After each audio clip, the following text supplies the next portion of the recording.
you're ready. What's up? My name is Jennifer Johns. You are live, or maybe we're not so live, but you're here right now at Unknown Union in Cape Town, South Africa. I just finished a set, and I'm blessed to be alive and to be here.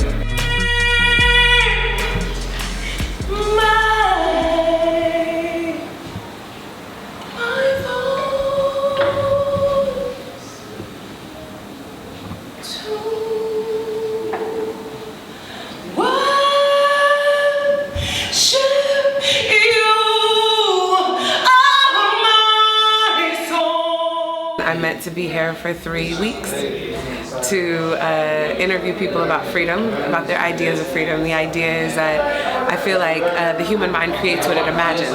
And so if I can ask you to think about freedom, then maybe somewhere big or small in your life, you will create freedom.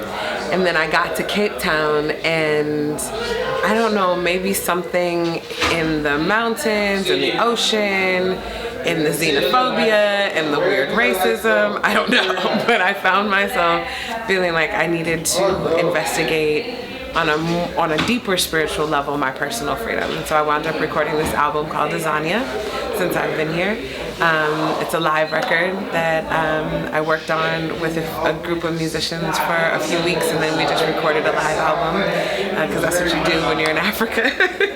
I think that we're living in a time right now that's hypercharged, and it's hypercharged from our perspective because we're able to see the craziness in our little handheld devices on our computers and things like this constantly. And so I think that we're in a space that's very reactionary as humans.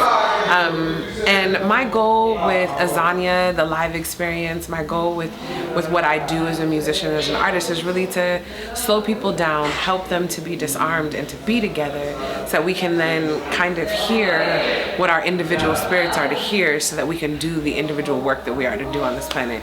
And so the way that I feel like my work leverages conversation or inspires conversation is really in that it's to be disarming, you know. And so my work, what I love to do is bring people together and they feel warm and they feel comfortable, they feel safe. And from that place, you can tackle anything, you can address anything. It's interesting being a Black American on the continent of Africa in general.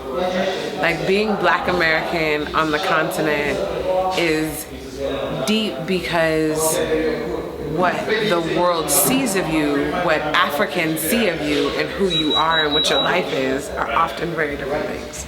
And so that's interesting all by itself. Being here in South Africa, being in a place that the country itself is majority Black, but being in a place like Cape Town that looks like the diversity I'm familiar with in California, but does not behave like the diversity I'm familiar with in California. There's a lot of very real lines drawn in the sand. There's not a lot of mixing, and that was pretty disappointing for me to see. But I get it. It's only 22 years outside of apartheid, you know. But for me, you know, to be in a place, and when I go to get my morning coffee, I watch the Blackness drain into the city from the townships, and then at 4:15 every day, I watch the Blackness drain out. It's a lot, you know, to be on the continent and to live in such modernity and know that 15 minutes from here there are townships with no running water, no electricity, no sanitation, and those people are the life's blood of this place. You know, they make Cape Town work, you know. And so as a Black American, I feel a unique position and opportunity in the diaspora because I have this American go-get-itness, I guess. You know, Americans have this anything is possible way of being about us.